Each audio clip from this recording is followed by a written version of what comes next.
To start your painted paper that's going to turn into your planets, you need to fold your paper 2 times first so you have quarters. So you're going to fold it in half both directions. It doesn't matter which half you start with. I'm going to fold it this direction, line up your corners, press down, and then you can open it up and then go the other way. So it doesn't matter which way you start. Line up your corners and just kind of lay your hands down, fold it. All right, so your paper is now separated into 4 equal spots. 2 spots are going to be warm colors, 2 spots are going to be cool colors.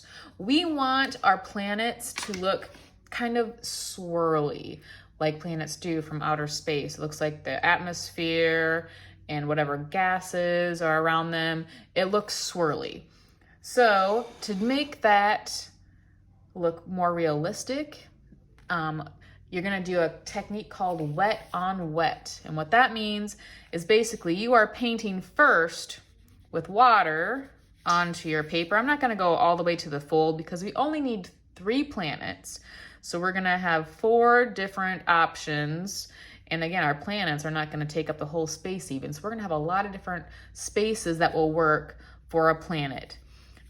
So you don't need to go all the way right up to the fold. In fact, you shouldn't, because you don't want your colors to run together. So it's nice to have a space in between.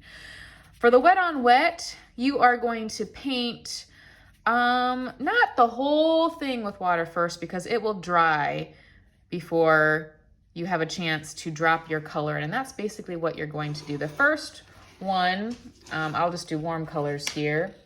I painted, there's my paper here. You're going to drop in your first color and you're just kind of dropping in dots. And you see how the water that's already there is just kind of making it do its thing. It's kind of making it run and look all swirly just by making dots. Rinse it.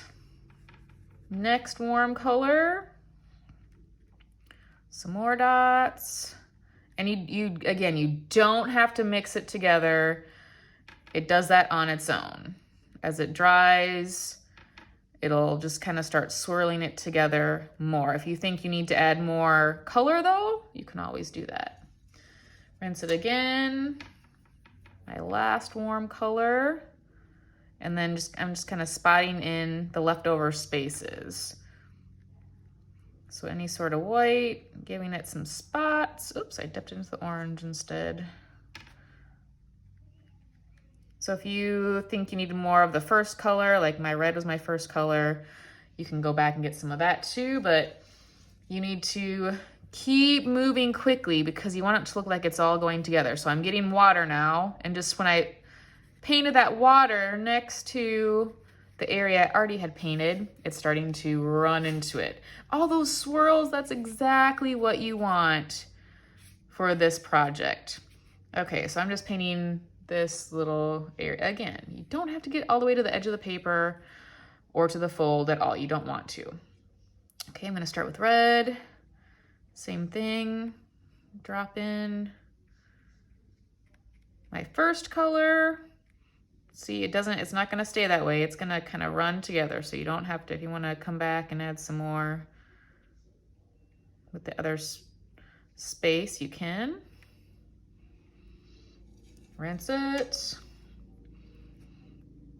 Next color. So basically you're just doing the same thing, but I would do it in 2 parts. I would do half of your first section, paint with water first, drop in your color, and then once you're done with that color, you paint water on the other half.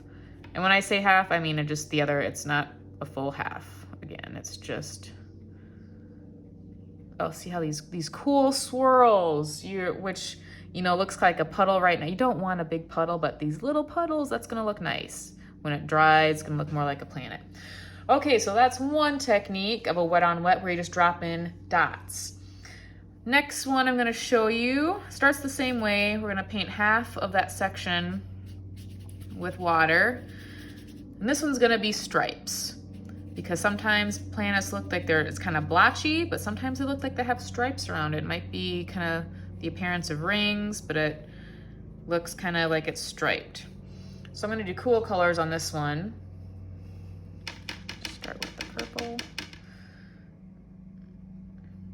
If you want to make it darker, you keep like working into that color. And instead of cleaning my brush after I do every one, I'm just gonna leave a little bit of space for the other two colors. It saves a lot of time and your paper isn't drying too fast. And even though we're calling this stripes, if it does bleed into the other ones, it's okay. Clean your brush. Next color.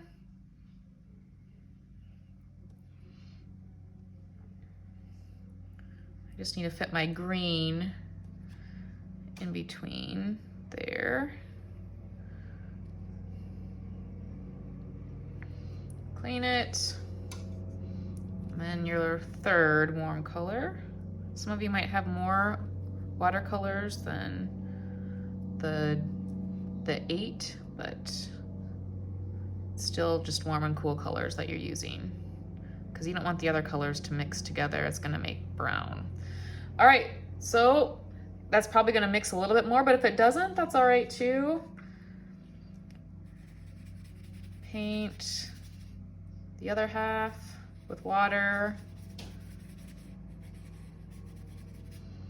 And then start dropping in your stripes again. Now it kind of, once I added that water, now it's starting to blend a little bit more. Purple. Another purple. Okay, so you get the idea.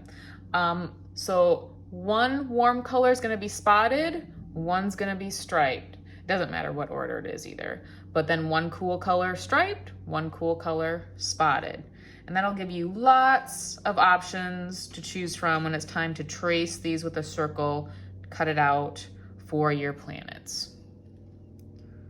Quickly add my other stripes here.